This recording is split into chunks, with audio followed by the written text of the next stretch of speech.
¿Estamos ahí? Ya estamos, entonces. Bueno, ahora sí.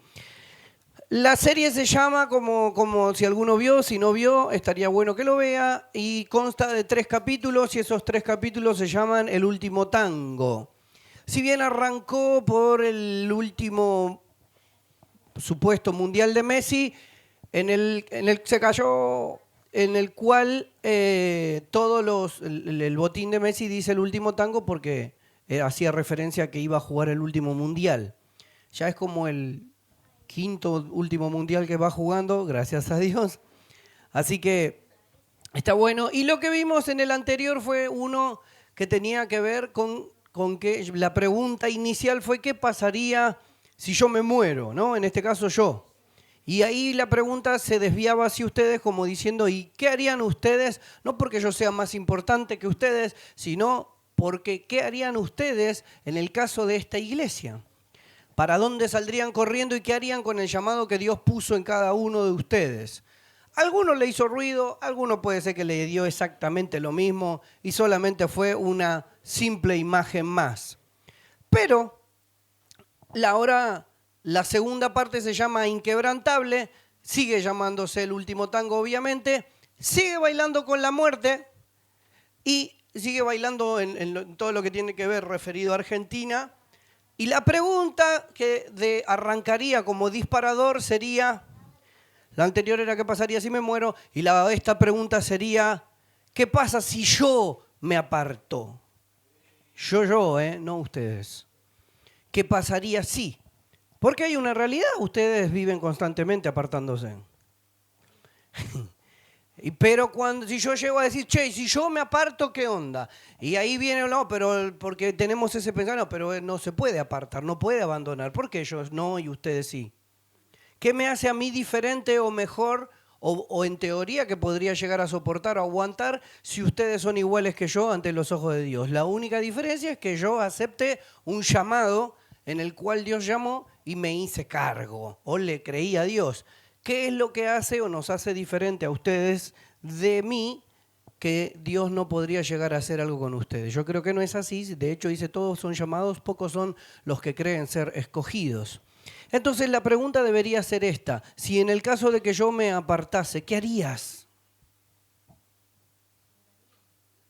¿Qué haríamos?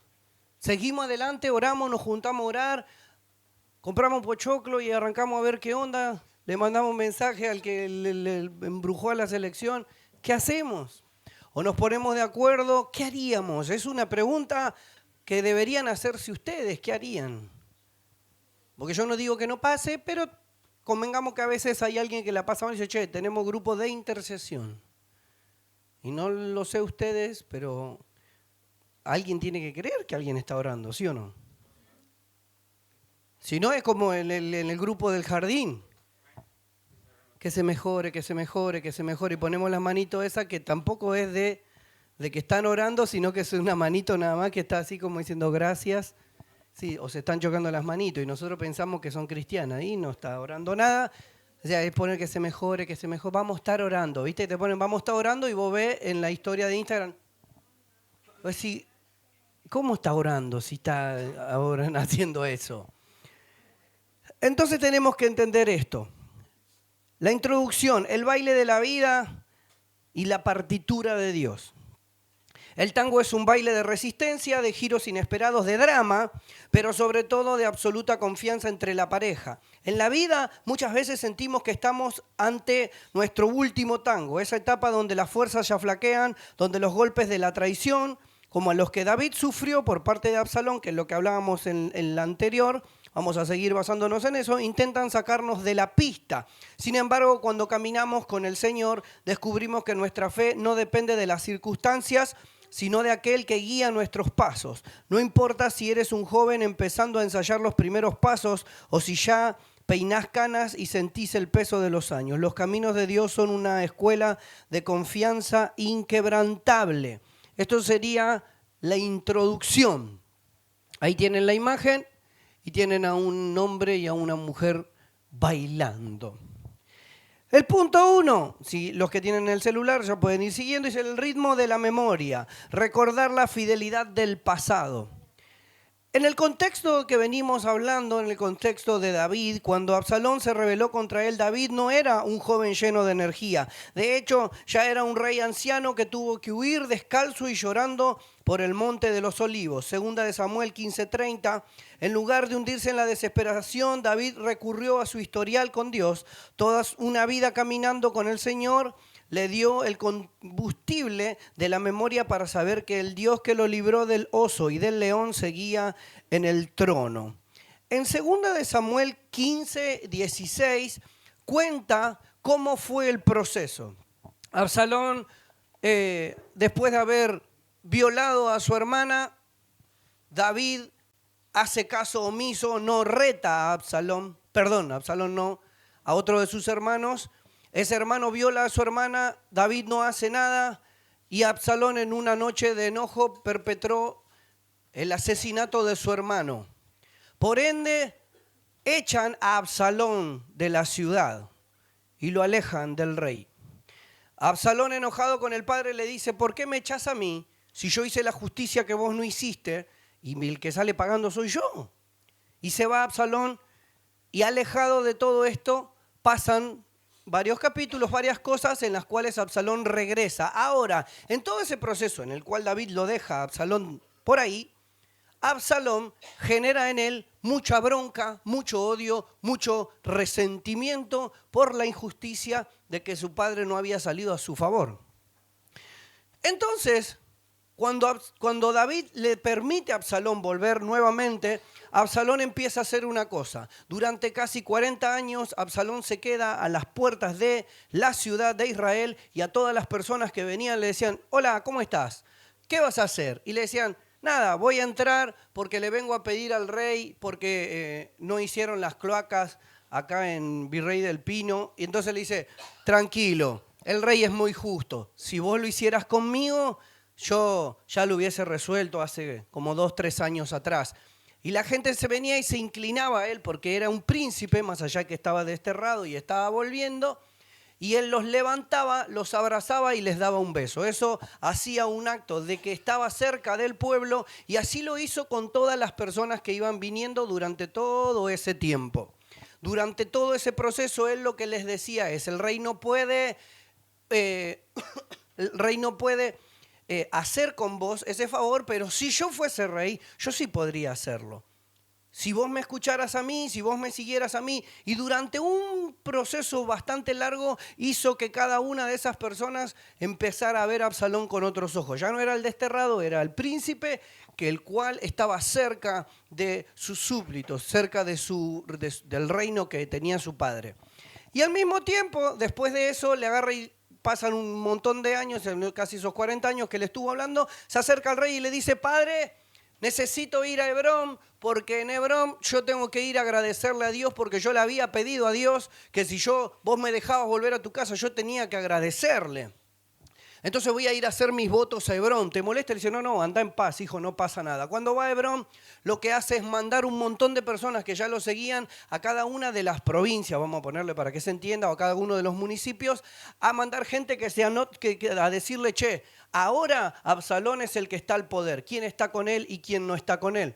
Y así fue mandando a cada uno, por cada uno de los municipios. En realidad hizo todo y generó todo alrededor de él, toda una maquinaria en contra del rey David. Hizo que se subleven todos al mando de Absalón, su hijo. Esto generaba vergüenza y obviamente un escarnio público para cuando la noticia llega y le dicen: David, no sabes lo que nos enteramos, Absalón, tu hijo, se levantó en contra tuya. Y bueno, ¿pero qué puede hacer Absalón si es un desterrado? No, ya no, David.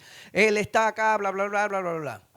Viene para acá. Entonces David dice: voy a salir corriendo. Ahí nomás, déjalo ahí. Voy a salir corriendo porque no sea cosa que ellos se apuren, nos agarren y nos masacren a todos. Entonces se va David. En ese proceso que David se va escondiéndose, como dice ahí, sale corriendo prácticamente y se aleja, deja a 12 concubinas, si no recuerdo mal, o a 10 concubinas, para que cuiden la casa del reino mientras él no estaba. En eso cae Absalón con todo su nuevo ejército revelado y lo que hace Absalón es que preparen en la terraza más alta de la casa o del reino donde estaba David y tiene relaciones con todas sus madres para que todos vean, para que todo el reino vean lo que hizo Absalón. No solamente tomó el reino, no solamente tomó a las personas, sino que tomó también a sus concubinas, ¿sí? Entonces demostraba con esto el poder que había tomado y David en ese proceso se cruzaba con gente que era fiel y en el proceso también se cruzaba con gente que le decía, no,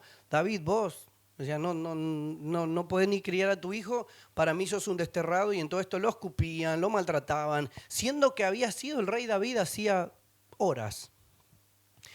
Ante esta situación que a él le pasa, para que entendamos que la posición en la que él estaba era de traición, de humillación, de dolor, de tristeza. Era el mismo rey David que había matado a un gigante, que había matado a un león, que había sido y había sobrevivido a un montón de circunstancias, había ganado batallas para su suegro, después las ganó para él.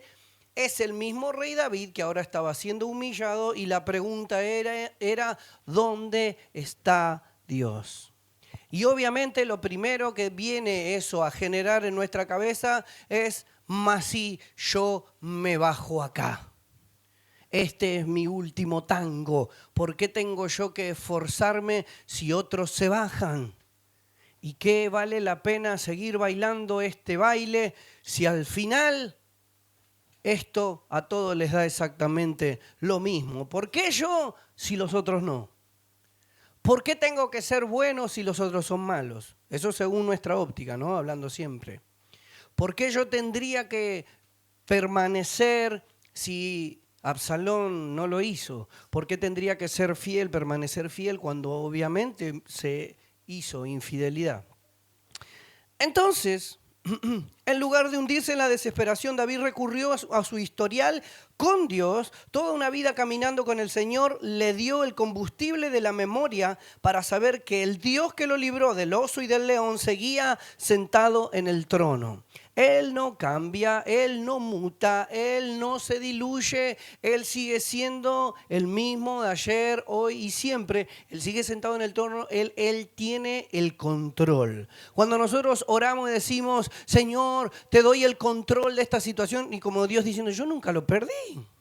Sos vos que pensaste que yo lo perdí, pero yo en realidad siempre tuve claro en dónde estoy, quién sos y para mí lo que sos. Deberíamos entender esto en el Salmo 71, del 5 al 6, dice, porque tú, oh Señor Jehová, eres mi esperanza, seguridad mía desde mi juventud. Oh Dios, me enseñaste desde mi juventud y hasta ahora he manifestado tus maravillas. Esto escribe David. Acá dice, en el pasado, el contexto de David, la crisis. Un rey anciano huyendo descalzo y llorando por la rebelión de su hijo Absalón, en 2 de Samuel 15:30. La respuesta, en lugar de hundirse en la desesperación, recurrió a su historial con Dios, el Dios que lo libró. Y acá es donde dice, oh Dios, me enseñaste desde mi juventud y hasta ahora he manifestado tus maravillas. Cuando alguien hablaba de David, David hablaba de Dios. Es como Messi. Cuando Messi hace el gol, ¿qué hace Messi? Como que diciendo, no soy yo, es él. Algo así. O por lo menos yo elijo creer así. Capaz que señala una nube, yo qué sé. Dice, en el presente, en la pista del baile, el combustible para tener una fe inquebrantable, hoy debes mirar tu pasado con los ojos de la gratitud. Para tener una fe inquebrantable, este presente que nosotros debemos mirar el pasado con los ojos de la gratitud de hasta dónde llegamos. Si estamos enfrentando un peligro o una traición hoy, deberíamos hacer una pausa y recordar esto. El Dios que te sostuvo ayer no te va a soltar mañana. Vuelvo otra vez a repetirlo, porque cuando estamos rotos, cuando estamos quebrados, cuando nos sentimos desahuciados, cuando nos sentimos como se sintió el rey David, sentimos que Dios nos dejó. Sin embargo, debemos recordar esto. El Dios que te sostuvo ayer no va a soltarte mañana, va a seguir estando ahí. Punto 2, el compás de la adoración en la tormenta. Esto está en el versículo 14. Esta no la había visto. La alabanza no depende de tu comodidad, sino de la identidad de Dios. ¿Se supone que ese soy yo? Dice el contexto de David. Lo natural ante la traición de un hijo es la amargura o la queja, ¿sí o no? Es lo que no debería pasar nunca.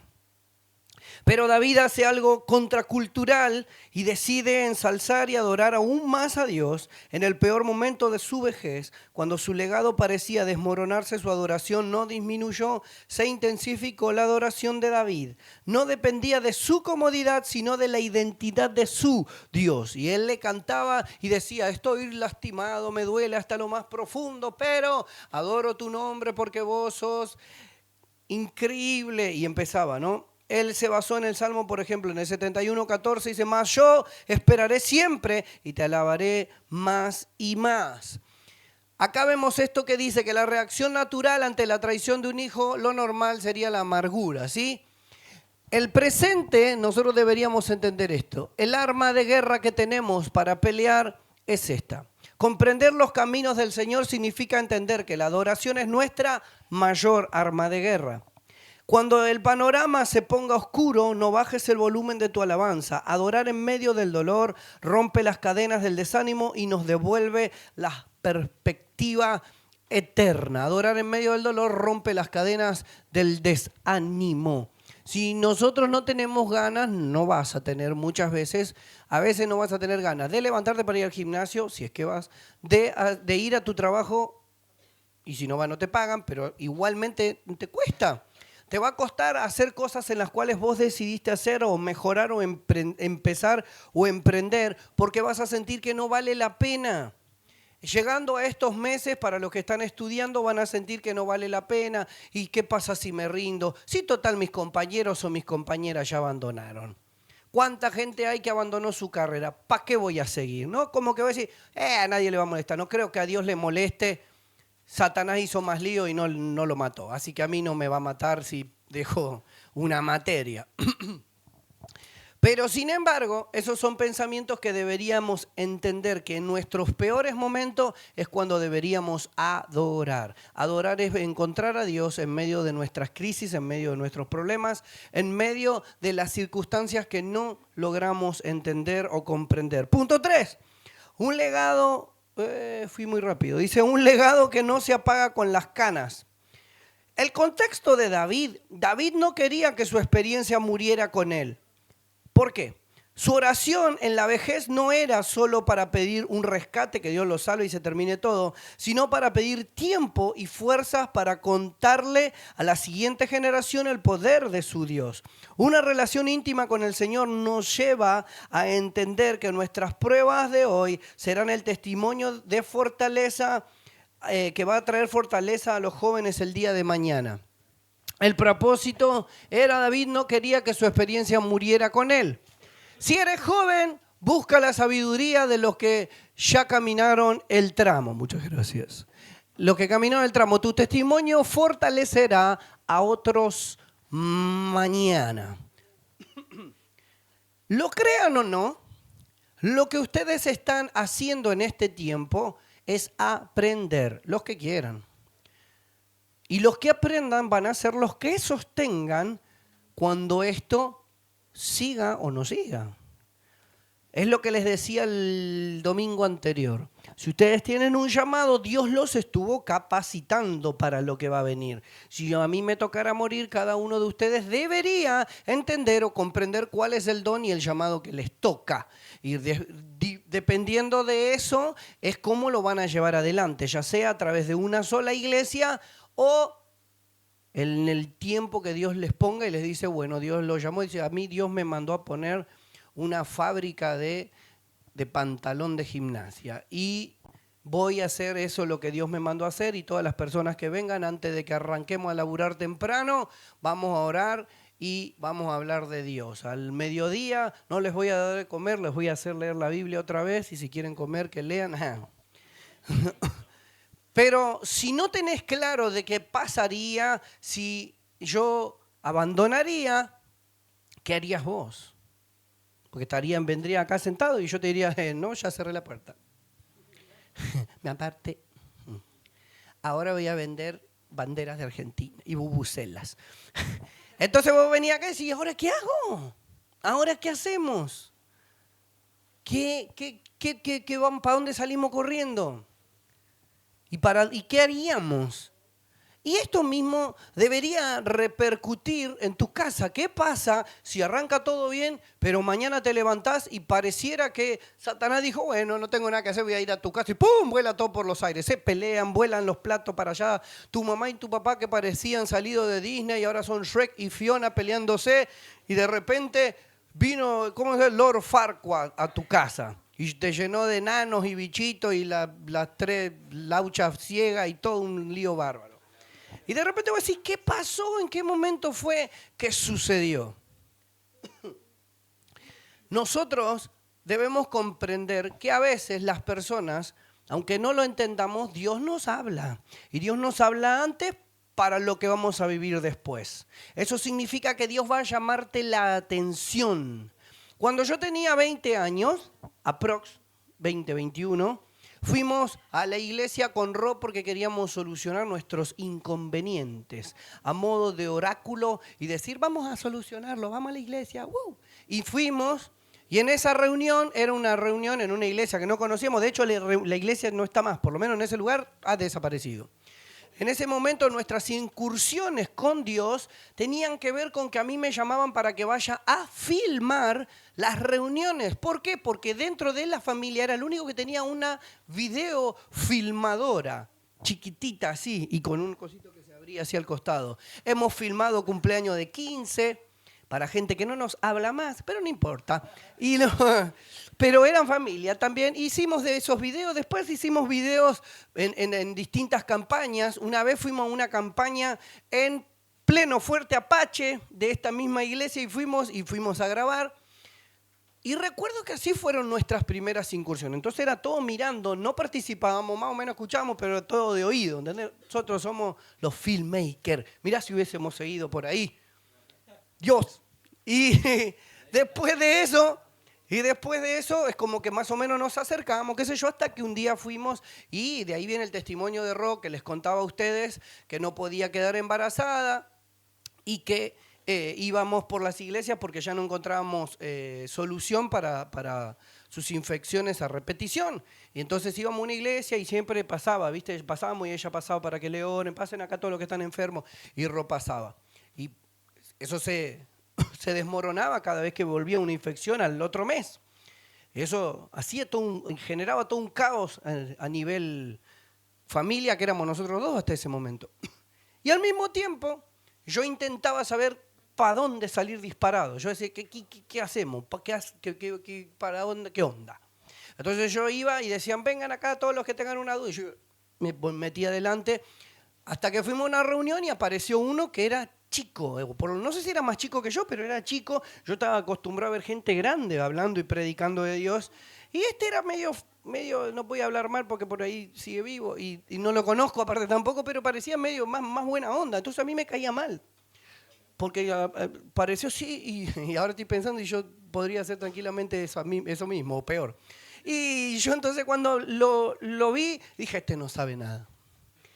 Ni lo escuché, pero entonces él habló, que esto, que el otro, y él iba y te iba hablando, y te decía, no, porque vos va a pasar esto, y entonces él un día me dice, Dios me dice que vos vas a tocar la guitarra para él, y no sé qué, que esto, que el otro. Y ni bien él me dijo eso, yo dije, este es un mentiroso, porque yo no tocaba la guitarra. Y dije, así que está mintiendo. Era así. Pasaron un par de años, y me tocó hacer los primeros evangelismos que fuimos a hacer o que salíamos a predicar o a hacer cosas.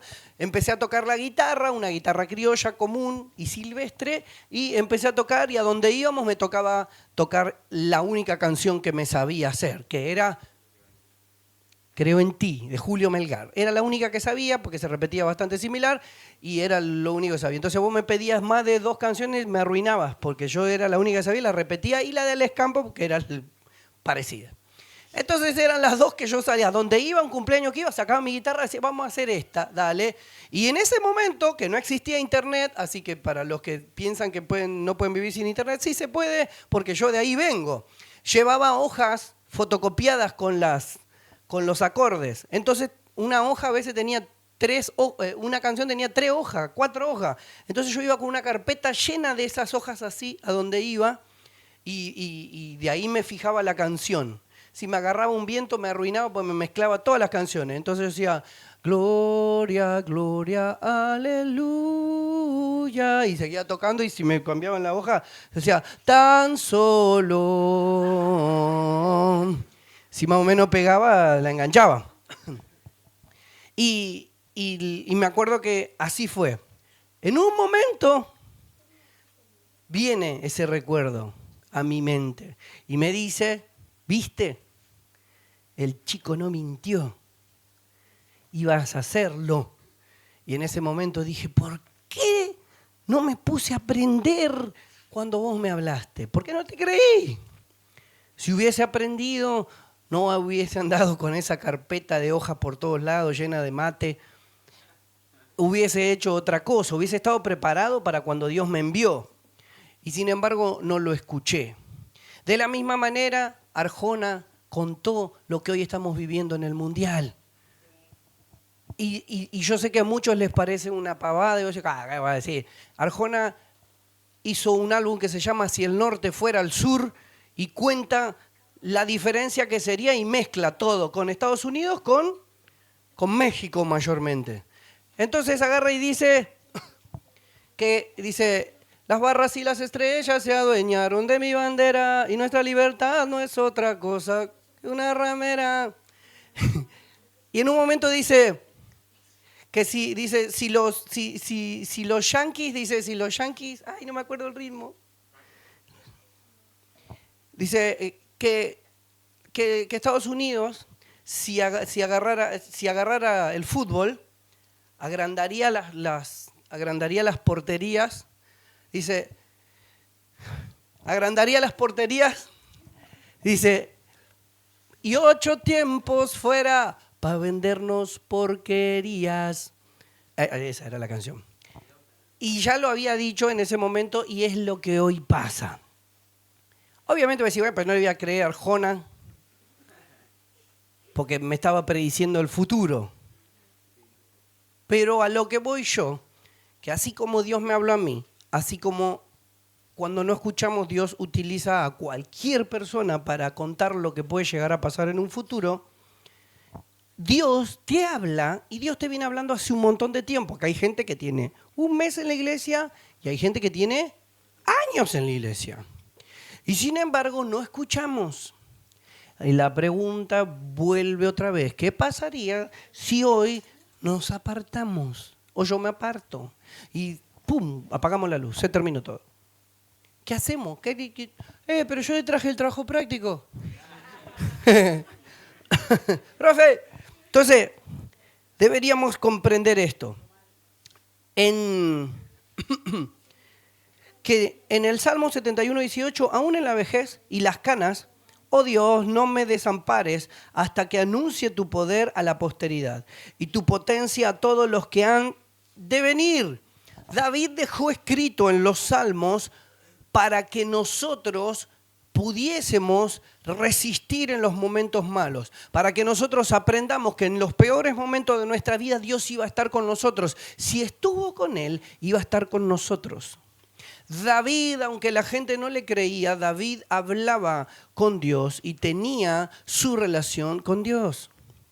Aunque muchos sentían que David no, como te digo, él pasaba caminando y vos, David, esto, tu hijo, esto y lo otro, lo trataban como a cualquier cosa porque sus hijos le pasó eso, porque su suegro lo trató mal y él no hizo justicia, porque su propio hijo se acostó con sus esposas, con sus concubinas, porque él no hizo, al parecer, no hizo absolutamente nada. Sin embargo, él dejó escrito una sola cosa, que cuando nosotros nos arrepentimos de todo corazón de las cosas malas que hacemos, Dios es justo, pero también es bueno para perdonarnos y decir que en el último momento David era el hombre conforme al corazón de Dios. David lloró cuando su hijo Absalón fue muerto.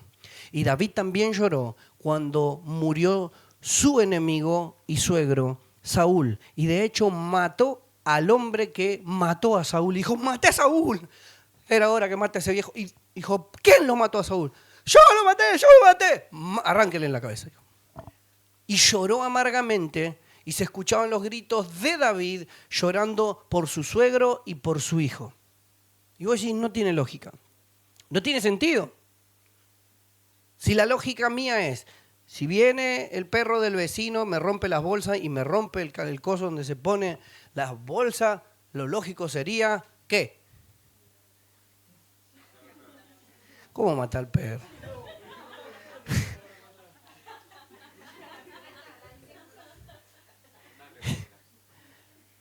Hacer justicia, que alguien vaya y le muerda las bolsas de basura a él y le hagan lo mismo. Y que mi perro, como es chiquito, no llega, que mis hijos vayan y le rompan las bolsas al vecino. Queremos justicia. Sin embargo, David no quería justicia. David esperó en Dios. Porque él entendió una cosa, tu historia con Dios tiene un propósito que va más allá de vos mismo. Si vos sos joven, buscá la sabiduría de los que ya caminaron el tramo. Y si ya tenés cana, tu misión no se terminó. La iglesia, las nuevas generaciones necesitan ver en vos un modelo de fe que no se quiebra con los años. Yo recuerdo que íbamos a las reuniones hace un tiempo atrás. No voy a hablar de la iglesia anterior a la que íbamos, era Misión Rescate. Íbamos ahí y me acuerdo que habían momentos en los que nos costaba una banda ir. Y me acuerdo que íbamos, y esos días que estaba llovinando, y que, claro, pero peor, porque llovían como 7 días seguidos. ¿Y qué pasó? Y íbamos, y yo me acuerdo las puntitas de los pies, que viste que se te mojan las puntitas, ¿no? Que vos caminás y hace pis, pis, y se me endurecían los deditos, vos estabas así. Y vos decías, ojalá que cuando llegue hayan estufas por todos lados, hayan brotado de todos lados estufas y las sillas tengan frazada y hayan enanitos de peluche abrazándote así, hola, y te esperen con un café y malvadiscos. No pasaba nada de eso.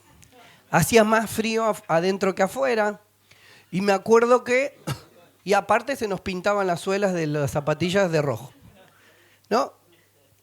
Y yo recuerdo que en esos momentos vos decías, capaz que había momentos en los que por ahí yo había preparado una prédica, me tocaba predicar los sábados, y yo armaba una prédica como de 5 hojas, porque esa semana Dios me había rehablado. Y yo decía, con esto voy a hacer que todos se conviertan, salgan volando.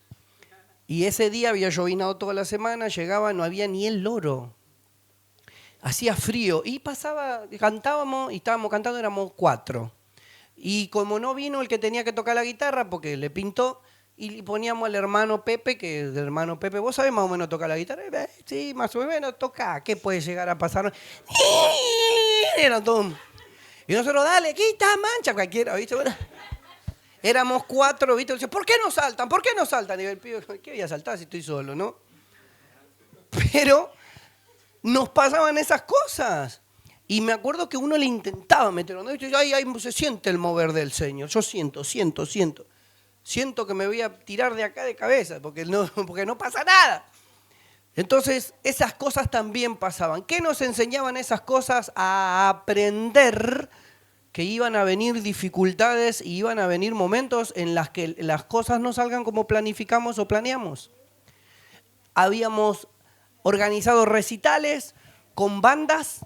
Y me acuerdo que habíamos llamado, no sé, 3, 4 bandas y yo les decía, mira, yo te voy a buscar hasta tal lado y te traía y que esto que lo otro. Y todo funcionaba bien en mi cabeza. Me acuerdo que había buscado bandas, no sé ni de dónde, traje banda de Ituzaingó, una de San Alberto, una venía desde Moreno, otro venía no sé ni de dónde, que se habían reunido porque nosotros lo habíamos invitado. Y claro, todo en mi cabeza funcionaba bien. A vos te voy a buscar a las 5, a vos te voy a buscar a las 6, a vos 6:15, y a vos 6:30. Todo funcionaba bien hasta que me dice, ¿sabés que a la hora que no llego? El bajista, no sé qué le pasó, se me empezaban a mezclar todos y no llegaba. Y después ya era todo un lío. Era ir, correr, volver, era una locura para hacer el recital. Y después, lo más loco era que de tanto correr, venía y me decía, y decía, ¿hacemos qué decís? Hacemos unas papas fritas, algo para vender, unos patis. Y yo decía, sí, no sé, hagan lo que quieran. Y bueno, preparamos, decía, y preparaban 150 hamburguesas afuera, papas fritas, cosas dulces. poníamos música, luces, humo, todo, y éramos 12. Y estaban los 12. Y dice, pero no tienen gente que los mire a ustedes, nadie los quiere mirar. Somos de lejos, no viene nadie. Y no venía nadie, era un fiasco total. Y creo que no puede decirle eso, ¿entendés? A los jóvenes que están saltando y lo peor. En una de esas reuniones que estábamos así, recuerdo que viene uno de los chicos y me dice, ¡amo el heavy metal! Así. No me acuerdo quién era, pero... Y a partir de ahí, estaba loco. Y eran 3 nomás. Él y 2 más que saltaban así, se chocaban, porque los demás estaban todos así. Nosotros agarramos la época de que estaban todos los emos y todo. Estaban deprimidos al punto del suicidio, estaban todos así. Había como unas cortinas en la pared, no me acuerdo, o algo así. Entonces estaban uno sentado en la escalera y otro que la cortina lo tapaba. Entonces se tapaban como con la cortina. Y vos cantabas así en el escenario y estaban todos alrededor, pero todos contra la pared. Como mosca en el verano. Entonces vos saltabas. Y ¿usted por qué no hace nada? Entonces, claro, cuando dijimos, ahora va a traer una banda de heavy metal, no saben lo que va a hacer, esto va a explotar, y no explotó nada. Pero bueno, empezaron a saltar y así arrancaron, y así arrancó. Y después de ahí arrancó a tocar la guitarra y todo. Gracias a eso arrancó. Y gracias a eso ustedes también están tocando. O sea que lo que parecía que no iba a pasar nada, algún fruto dio. No sé si para bien o para mal mirándolo a ustedes, pero dio fruto, que es lo importante. ¿Qué te aplauden solo?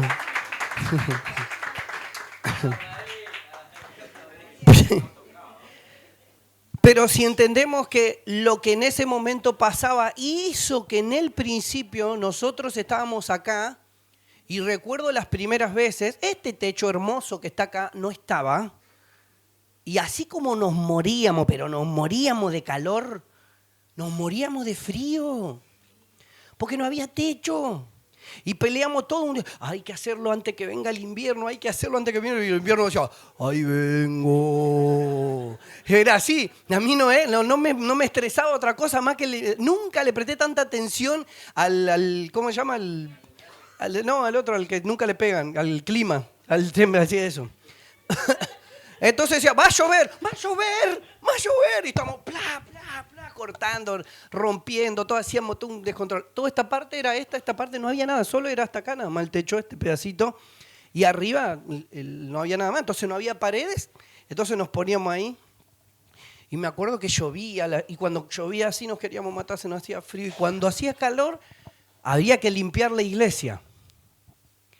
No había piso, o sea, no estaba la cerámica. Entonces teníamos que barrer y tirábamos agua, como 38 tachos con agua.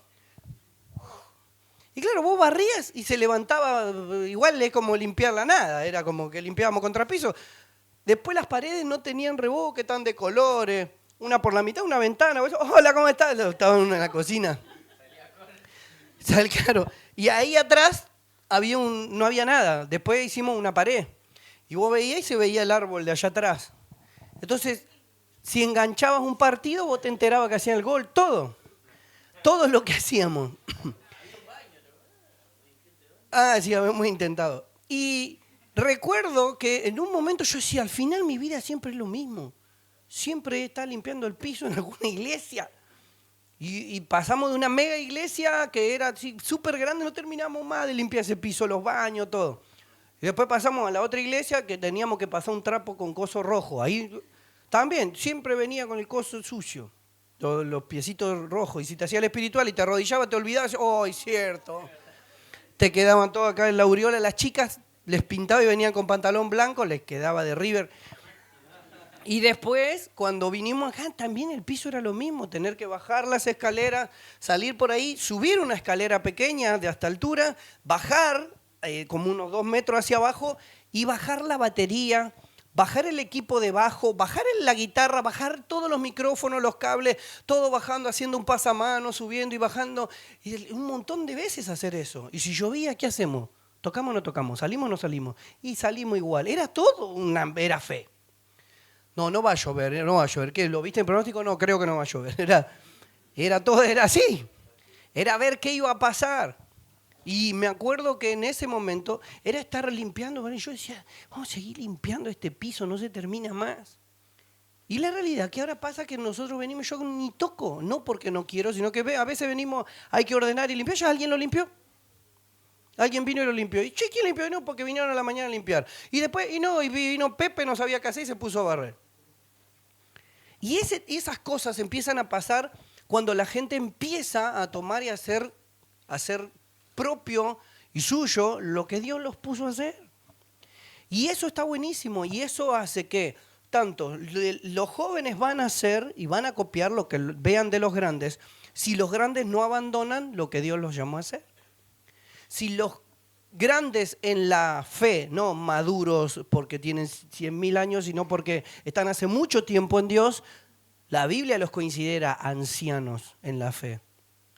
Si los que son ancianos en la fe no le enseñan a los pequeños en la fe, no se va a traspasar el llamado y se quedaría todo en el mismo lugar.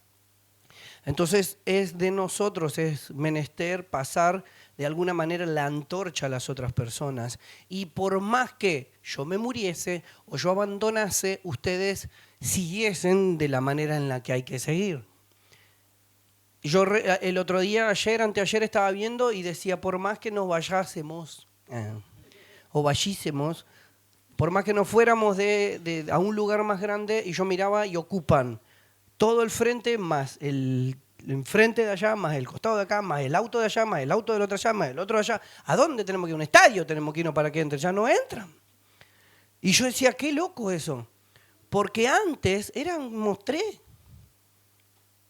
Los de bandera eran 5 y te rompían todos los focos, por eso también los volamos. La primera vez que arrancó todo bandera, yo, ay, qué lindo, y bailando, re contento. Y le rompían todos los focos, se pegaban con los palos. Hoy quedaron 5, quedaron más o menos de bandera, varones.